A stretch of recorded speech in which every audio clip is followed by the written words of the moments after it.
दीप्ति शर्मा जी। राधे राधे महाराज जी, आपके चरणों में कोटि कोटि प्रणाम। महाराज जी, जब भी हमारे कोई काम नहीं बन पाते तो हमें लगता है कि हम पे भगवत कृपा नहीं हो रही है। महाराज जी, कृपा करके मार्ग प्रदर्शित करें महाराज जी। भगवत कृपा से काम थोड़ी बनाए जाते हैं। भगवत कृपा से काम मिटाए जाते हैं, कामना रहित हुआ जाता है। यही तो धोखेबाजी चल रही है। अभी एक किसी ने प्रश्न किया था कि हमारे साथ कोई धोखा कर रहा है, तो हमने उनसे ये प्रार्थना की कि तुम्हारे साथ धोखा बाहर से नहीं हो रहा, अंदर से हो रहा है।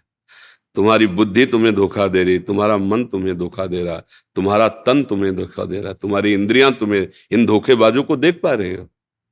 कामनाओं की कभी पूर्ति हुई है क्या? और कामनाएं शुभ अशुभ कर्मों के अनुसार। अगर आपने कामना की मुझे इतना अर्थ मिले, आपका पुण्य नहीं तो नहीं मिलेगा आपको। आपने सोचा कि ये नष्ट हो जाए, आपका इतना प्रताप तेज नहीं, नहीं नष्ट होगा। ये कर्म भूमि है। एक बल है, भगवान का आश्रय लेकर अच्छे आचरण करते हुए नाम जप करो।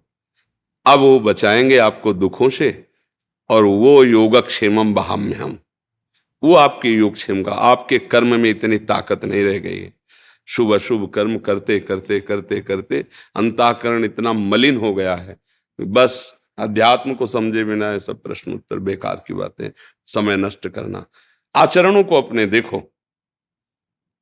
तुम्हें भगवान ने अवसर दिया, मनुष्य शरीर देकर भगवान ने तुम्हें आदेश किया, तस्मात् शास्त्रम प्रमाणम ते कार्या कार्यो व्यवस्थित।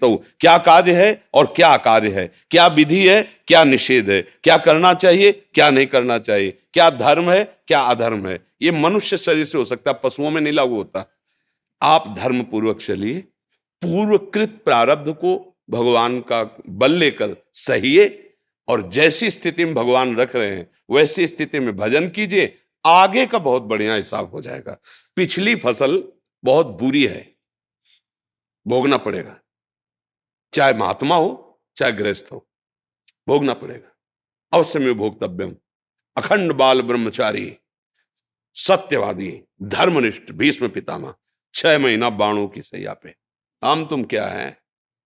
ये कर्म बख्शता नहीं किसी को, इसलिए तो चिल्ला चिल्ला कहते होश में रहो, होश में रहो। कामनाओं की पूर्ति, क्या तुम्हारी कामना होगी? यही कामना होगी, शब्द स्पर्श रूप रस गंध, प्रकृति के 5 हैं, यही विविध रूपों में फैलकर जीवों को बांधे हुए हैं। तुम जो बात की कामना कर रहे हो वो किसी को प्राप्त है, वो और कामना कर रहा है। थोड़ा विचार करके तो देखो, क्या कामनाओं की पूर्ति से तुम्हारी शांति, तुम्हारा विश्राम स्थल, तुम्हें आनंद की प्राप्ति हो जाएगी क्या? हम सोचते हैं कि 1 लाख मिल जाए तो हमारा काम बन जाएगा, और किसी के पास 100 लाख है लेकिन उसका काम नहीं बना, वो और कामना कर रहा है। किसी के पास 100 करोड़ है, वो उसमें तृप्त नहीं है, वो और ये क्या चल रहा है माया का लीला। यही बात समझना है।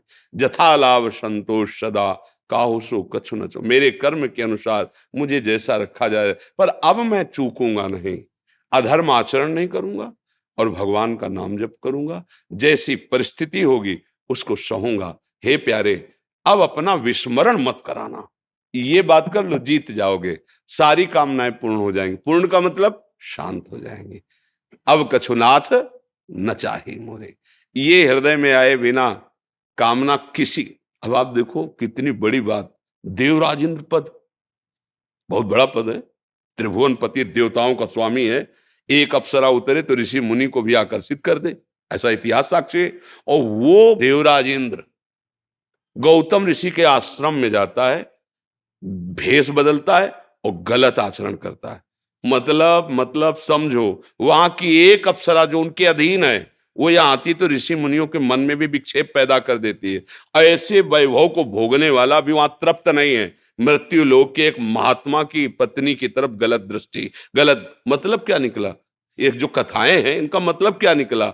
बिना भगवान के भजन के आनंद के ये मन शांत होने वाला नहीं। चाहे त्रिभुवन का वैभव मिल जाए तुम्हारे पास, तो बहुत छोटी छोटी वस्तुएं होंगी। हम त्रिभुवन पति की बात कह रहे हैं, जिसके यहाँ की सुंदरियां ऐसी हैं कि अगर उतर जाएं यहाँ तो बड़े बड़े महात्माओं के चित्त में क्षोभ पैदा कर देती है, जो जितेंद्री रहे हैं। तो भाई एक बात समझ में आई है, सुखी मीन जिम नीर अगाधा, तिम हर शरण न एको बाधा। भगवान का आश्रय लेकर जैसी परिस्थिति हो, राधा राधा राधा राधा, अब आगे मंगल हो जाएगा।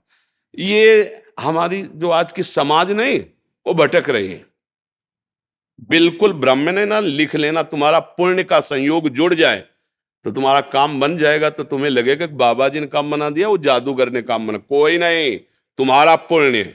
और जिस दिन तुम्हारा पाप कर्म वर्तमान का और पीछे के जुड़ेगा ना, किसी की ताकत नहीं कि रोक ले।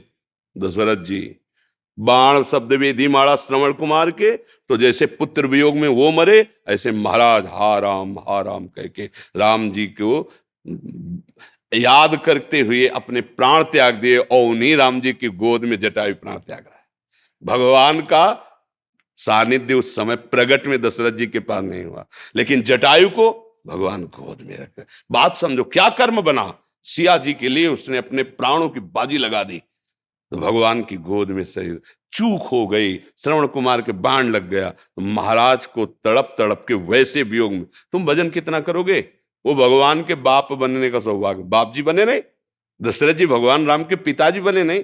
हमारी बात को समझ लो, अगर आप बुरे कर्म करोगे, कोई नहीं देख रहा, आप देख रहे हो, आपका मन देख रहा है, वही आपको दंड देगा। मन मन आपको दंड देगा, हर समय जलाता रहता है। जैसे गलती हो गई ना, हर समय जलता रहता है, फिर वही गलती करवाता है, फिर जलता रहता है। फिर जब बार बार ऐसा होता है, तब वो सलाह देने लगता है, इससे अच्छा मर जाओ। देखो कहां पहुंचा दिया, महान पाप आत्महत्या करने के लिए प्रेरित कर दिया। हमारी बात को समझ जाओ, इस दुष्ट धोखेबाज मन पर नजर रखो, और नजर रखने की ताकत सत्संग और भजन से मिलती है। साधन को हरि भजन है कै सत्संग साय, तब आप मन पे नजर, और मन पे नजर रख ली, उसको संभाल लिया, तो त्रिभुवन पर विजय प्राप्त कर ली। त्रिभुवन पर जिसने मन को चेला बना लिया वही सच्चा गुरु। जो वीर अपने मन को परास्त कर दिया वही महाबली। नहीं तो कुछ चले प्रवचन करो, वो वहीं गिराएगा। तुम चाहे जितने ऊंचे पद पे बैठो, वहीं गिराएगा जहां उसको गिराना है। मन की तरफ तो देखा ले जा रहा है, दूसरों की तरफ देखा जा रहा है। यही माया है। अपने मन को देखो कहां चल रहा है। कामनाओं से पूर्ति नहीं होती, शांति नहीं होती, कामनाओं के त्याग से शांति होती है।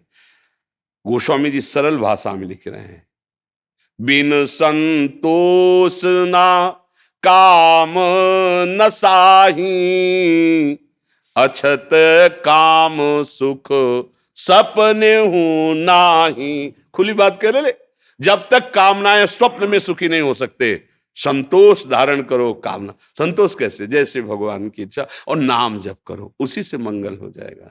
जी।